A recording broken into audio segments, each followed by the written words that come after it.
Peter Della here with Nikhil Dutta. Took 2 wickets, 2 very key wickets in Canada's 4-wicket victory over USA here in Bermuda at the ICC T20 World Cup Qualifier America's Final. Congratulations, you guys. Again, stay true to form. Historically, in recent times, you've had a very good record against USA in T20 cricket as well, and it continues here. The target of 145, USA got off to a very hot start, but you helped reel them back in, and there was a key sequence that really began with you coming on and taking that first wicket, getting Xavier Marshall out stumped. Just talk us through, at that time, USA was I think 80 for 1, and then you came on and put the brakes on. What was going through your mind when you first came on to bowl?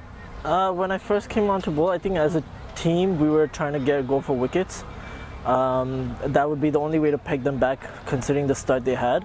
I thought their start was decent. Our bowlers did pretty good to get out of the power play, not giving too much. The key after the power play was to try and peg them back, get some wickets, and just try and bring the run rate down. And I feel the guys at the end, we didn't give much boundaries at the end, which actually got them to 140, because at one point 160, 170 was what they were looking at. Taking those 2 wickets, you held them in the last 12 overs, I believe it was, to just 64 something, either the last 12 or last 13 overs, something around there, maybe in the last 11, whatever it was. Anyway, 64 in that closing sequence, and there was a 7-over stretch where they only scored 34 runs from overs 12 to 18, only conceding 2 boundaries. Again, you were bowling in that stretch, Sadman's offer as well, and Nitish Kumar also took a very key wicket, getting, I believe it was Stephen Taylor, out. Just the spinners and how they were working on these wickets, which have been giving some assistance. What has it been like just in general trying to bowl, and is there a certain style adjustment you've had to make in terms of getting more assistance or becoming more effective on these wickets in Bermuda? Considering the wickets are a bit slow, on the slower side, so I think varying your pace, just like any T20 game, varying it, bowling some quick, bowling some slow. But the main idea, I think, for all of us spinners was to spin the ball. We knew if you could actually spin the ball, whatever speed you bowl at, whichever you could get the maximum spin, that was a key for all the bowlers today. And I feel we all did it well today. All 4 spinners, we found the right pace to our ability. Some of us obviously bowl slower than others, but we got the optimum pace to get the maximum spin, which made it tough for them to hit. Navni Dalal, man of the match with a half century, came out along with Chima. Even though you had the no result against Bermuda, Chima's starts that he's given you guys and the intent that he's shown has been fantastic. And even though it was a very brief innings, just the intent that he showed seemed like it gave the whole bench a big lift throughout the rest of the chase. Coming off at the innings break, I felt it was a below par score. I mean, how confident were you guys in terms of what a par score was and your ability to chase that total, considering the nature of these wickets over the course of the first couple of days? No, 145 we thought was a decent total. They were going at 160, so pegging them back to 145, we knew if we could get a good start in the first 6, we would be on top of the game. And we actually did that quite well, without losing much wickets. Even though we lost Chima after a couple of 6s that he hit, the batsmen coming in kept the momentum going, and we ended up getting, I think, 45-50. So needing close to 95 in the next 14 overs, which was key because we knew once their spinners come on, it'll be tough for us again to score, which obviously proved right because Timo bowled well and he ended up making it a good game out of it. But our key was just to keep wickets in hand, and we know we have a lot of power hitters in the back end.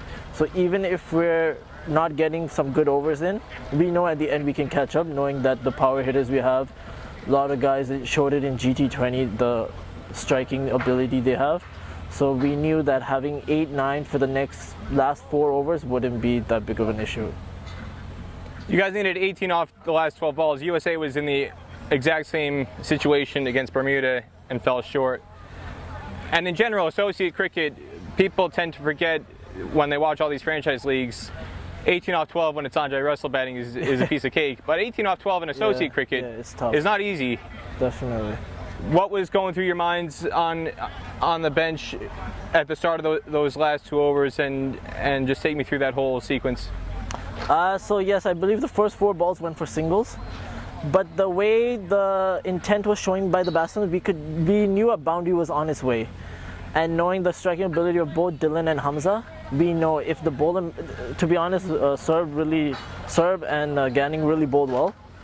So we knew they would slip up in a couple of balls, bowl it wide, because the field set they had a lot of guys on the leg side, so anything outside off would be a kind of a free hit. So we knew that they were bowling well, but some of the balls would be able to go. It's very tough to bowl 6 good balls in T20 cricket. So we were just confident that 1 boundary would come. We ended up getting 2 in the penultimate over, which made it easier for the last over, but we knew the way it was going that we would end up getting boundaries somewhere or the other.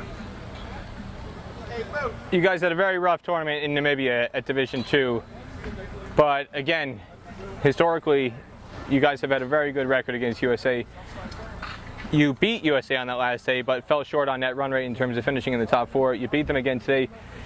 Even though rankings-wise, in 50 over cricket, you don't have the ODI status that USA has, whether it comes to T20 cricket or just in general, do you guys still feel you're as good or if not a better team than USA with the talent you have?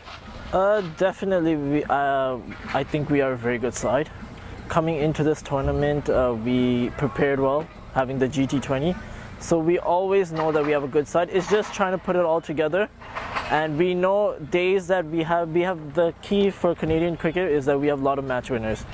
So if you have 6, 7, 8 match winners in your playing 11, it becomes a very good side and an interesting side for both T20 and 50 over cricket. So it's just about putting it together and then executing it on the game. As far as USA, they're a very good side as well. So it's always good to beat them. It's always good to keep our confidence high. And then hopefully in the next round we can try and finish up the job and really get to the T20 qualifiers.